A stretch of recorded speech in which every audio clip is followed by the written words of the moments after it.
Salam hər kəsə, sizlərlə Yusufdur. Bu günlər mən sizə Windows 7-dən Net Framework 4-ün verdiyi xətanı həll yolunu göstərəcəm. Bu xəta nədən irəli gəlir onu deyim sizə ilk öncə. Xətanın səbəbi odur ki, Windows 7 çıxdığı zaman, yəni 2009-cu ildə Net Framework 4 hələ ki yox idi. Yəni Windows 7 Net Framework 2 ilə endirilib və buna görə də açmır. Yəni Net Framework 4, yəni Windows 7-dən əvvəl çıxmışdır. Və mən sizə bir link verəcəm.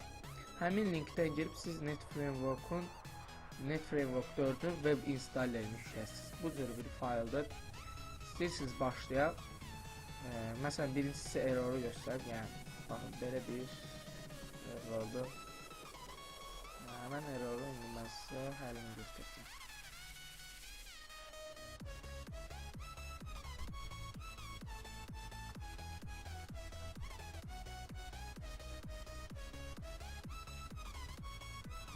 Deyək ki, burada mən artistikmə nəsə getdim, səhvliklə.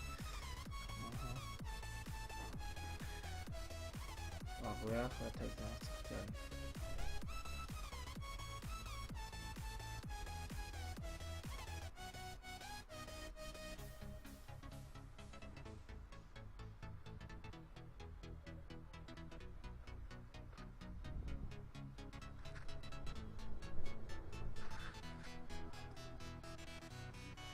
Və biz burada şərtləri qəbul edirik. Install basırıq və artıq fayllar yəni yüklənməyə başlayır.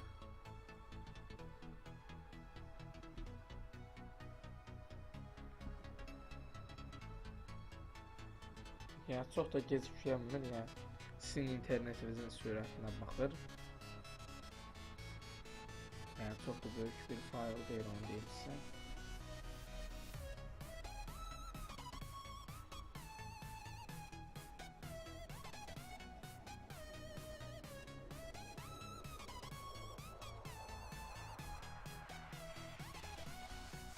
Və yüklənmə artıq bitdi. İndi isə install gedir, yəni qurulma gedir.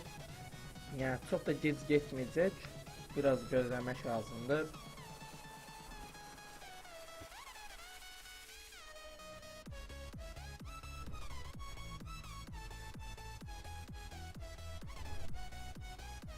Və artıq install olundu. İndi isə proqramı aça bilərik. Gəlin yoxlayaq. Bizə deyir ki, restart edin. Restart etməsə alınmayacaq. İstəyirsiniz mən restart edim və videonu yenidən başladacağım. Və artıq mən kompüterimə restart verdim. Bunu deyim ki, restart verdikdə hardasa 1-2 dəqiqə vaxtınız gedəcək. Orada necə deyim sizə, Windows paketlərinin konfigurasiyasında yenilənmə gedir. Yəni 30% və 100% belə gedir, qutarır. Yəni çox vaxtınızı almayacaq və istəyirsiniz proqramı artıq açaq, yəni proqram heç bir xətasız açılmalıdır, çünki biz Net Framework 4-ü install etmişik. İstəyirsiniz açaq. Bəli, gördüyünüz kimi yəni proqram uğurlu açıldı. Yəni heç bir xəta almadı. Yəni dostlar, bu qədər. Videomu paylaşmayı unutmayın və bəyənin videolarımı. Sağ olun, salamat qalın.